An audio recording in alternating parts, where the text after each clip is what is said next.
اعوذ باللہ من الشیطان الرجیم، بسم اللہ الرحمن الرحیم۔ یہ سب اپنے پروردگار کی برتری اور عظمت سے خوفزدہ ہیں اور اسی کے امر کے مطابق کام کر رہے ہیں۔ اور اللہ نے کہہ دیا ہے کہ خبردار دو خدا نہ بناؤ، کہ اللہ صرف خدا واحد ہے، لہذا مجھ ہی سے ڈرو، اور اسی کے لیے زمین و آسمان کی ہر شے ہے اور اسی کے لیے دائمی اطاعت بھی ہے۔ تو کیا تم غیر خدا سے بھی ڈرتے ہو؟ اور تمہارے پاس جو بھی نعمت ہے وہ سب اللہ ہی کی طرف سے ہے، اور اس کے بعد بھی جب تمہیں کوئی تکلیف چھو لیتی ہے تو تم اسی سے فریاد کرتے ہو، اور جب وہ تکلیف کو دور کر دیتا ہے تو تم میں سے ایک گروہ اپنے پروردگار کا شریک بنانے لگتا ہے تاکہ ان نعمتوں کا انکار کر دیں جو ہم نے انہیں عطا کی ہیں۔ خیر، چند روز اور مزے کر لو، اس کے بعد انجام معلوم ہی ہو جائے گا۔ اور یہ ہمارے دیے ہوئے رزق میں سے ان کا بھی حصہ قرار دیتے ہیں جنہیں جانتے بھی نہیں ہیں، تو عنقریب تم سے تمہارے اختراع کے بارے میں بھی سوال کیا جائے گا۔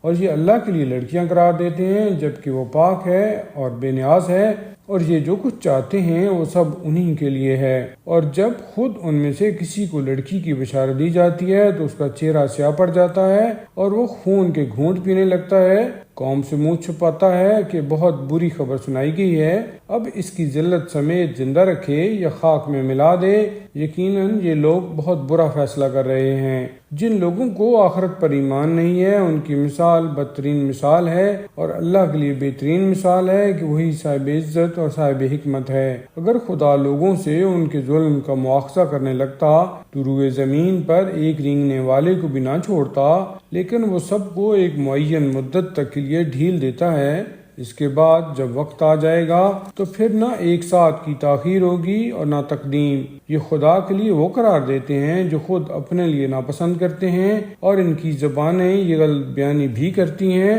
کہ آخرت میں ان کے لیے نیکی ہے، حالانکہ یقینی طور پر ان کے لیے جہنم ہے اور یہ سب سے پہلے ہی ڈالے جائیں گے۔ اللہ کی اپنی قسم کہ ہم نے تم سے پہلے مختلف قوموں کی طرف رسول بھیجے تو شیطان نے ان کے کاروبار کو ان کے لیے آراستہ کر دیا، اور وہی آج بھی ان کا سرپرست ہے اور ان کے لیے بہت بڑا دردناک عذاب ہے۔ اور ہم نے آپ پر کتاب صرف اس لیے نازل کی ہے کہ آپ ان مسائل کی وضاحت کر دیں جن میں یہ اختلاف کیے ہوئے ہیں، اور یہ کتاب صاحبان ایمان کے لیے مجسمہ ہدایت اور رحمت ہے۔ اور اللہ ہی نے آسمان سے پانی برسایا ہے اور اس کے ذریعہ زمین کو مردہ ہونے کے بعد دوبارہ زندہ کیا ہے، اس میں بھی بات سننے والی قوم کے لیے نشانیاں پائی جاتی ہیں، اور تمہارے لیے حیوانات میں بھی عبرت کا سامان ہے کہ ہم ان کے شکم سے گوبر اور خون کے درمیان سے خالص دودھ نکالتے ہیں جو پینے والوں کے لیے انتہائی خوشگوار معلوم ہوتا ہے، اور پھر خرما اور انگور کے پھلوں سے وہ شیرہ نکالتے ہیں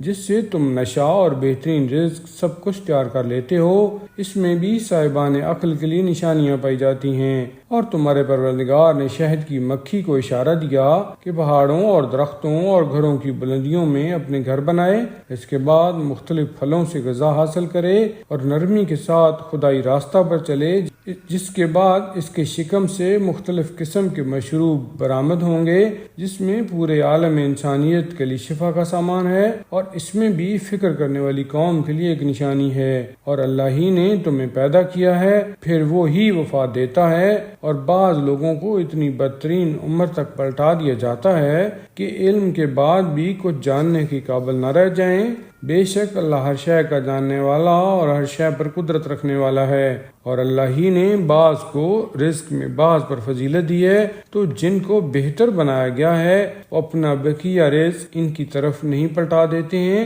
جو ان کے ہاتھوں کی ملکیت ہیں، حالانکہ رزق میں سب برابر کی حیثیت رکھنے والے ہیں۔ تو کیا یہ لوگ اللہ ہی کی نعمت کا انکار کر رہے ہیں؟